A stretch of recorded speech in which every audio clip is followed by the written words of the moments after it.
বাচ্চারা আমি একবার দেখছি, শুধু এয়ারপোর্টে আসি একবার ধরছি, আর কেউ নেই ভাই। আমি বিদেশে আমার ওয়াইফের সাথে আমি 1 মাস 10 দিন সংসার করছি ভাই। আমি রিলেশন করে বিয়ে করছি ভাই। আমার ভিসা হওয়ার পরে যখন চলে যাবো আমি ওরে বিয়ে করছি। বিয়ে করার পরে 1 মাস 10 দিন ছিলাম। আমি যাওয়ার পরে আমার বাচ্চা হয়েছে। আমি 2 বছর 7 মাস পরে আইছি, কিন্তু এখন আমার সবকিছু দুঃখ হয়ে গেছে ভাই।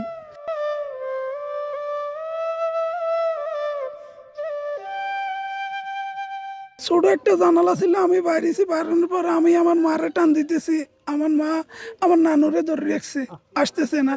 নানুরে টান দিছি, মা ধরে মারে ধরে রাখছে। আমার ওয়াইফরে টান দিছে, আর এর বাচ্চা বাচ্চা ধরে রাখছে। আমার বড় ভাবিরে আমি টান দিছি, এর বাচ্চা আমার মেজো ভাইয়ের বাচ্চারে ধরে রাখছে। আর আমার মেজো ভাইয়ের ওয়াইফ কিভাবে আসছে আমি বলতে পারি না, আমি দেখি না এই কিভাবে বাইরে গেছে। তারপরে সবাই পানি নিছে, রাস্তার উপরে অনেক মানুষ ছিল ভাই।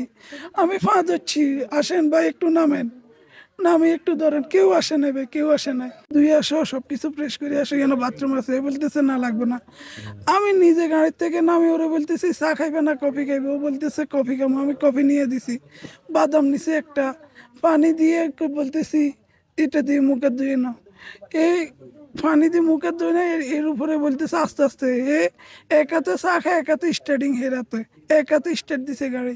আমি তার কোনো ড্রাইভিং এর কোনো কিছু ভালো লাগে না। স্টার্টিং ঘুরাবে, স্টার্টিং থেকে ও শিখুম ইতনা এত বড় একদম এর ড্রাইভারের কাতারে যায় না। এর ছবি আছে ফেসবুকে, দেখছেন কে জানে।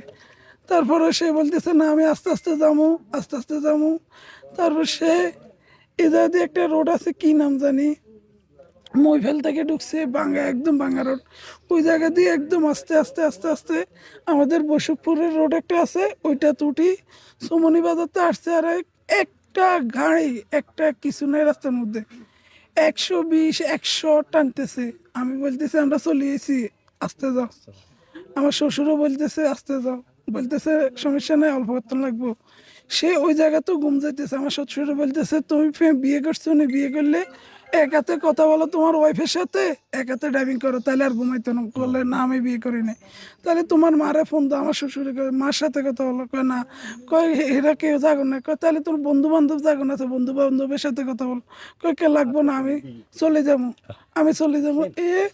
স্বর্ণগঞ্জ পূর্ব বাজারের প্রথমে চেয়ারম্যানের দরজায় এ ঘুমে গাড়ি চলতেছে। যখন গাড়ি একটু কাটছে, আমার শ্বশুরের বলা উঠো উঠো উঠো, এই গাড়ি এদিকে যাইতেছে, ব্রেক করো। সে চোখ মেলি, একটা গাছ ছিল, ও গাছে মারলে আমার একজন মারা যাইতো বা কারো পা ভাঙতো। এই গাছে মারে না, গাড়ি আরো নামাইছে, নামানোর পরে যাইতেছে। একটা ফিলার ছিল, ওই ফিলারও মারে নাই, আরো নামাইছে। নামানোর পরে গাড়ি ডাইরেক্ট সামনে চলে গেছে, মাঝখানে গেছে। গ্লাস ভাঙিয়ে আমার মেয়ের দিকে, আমার মেয়ের দিকে এবং কি আমার ওয়াইফের দিকে, সবার দিকে আসতেছে। আমি এরকম সবাই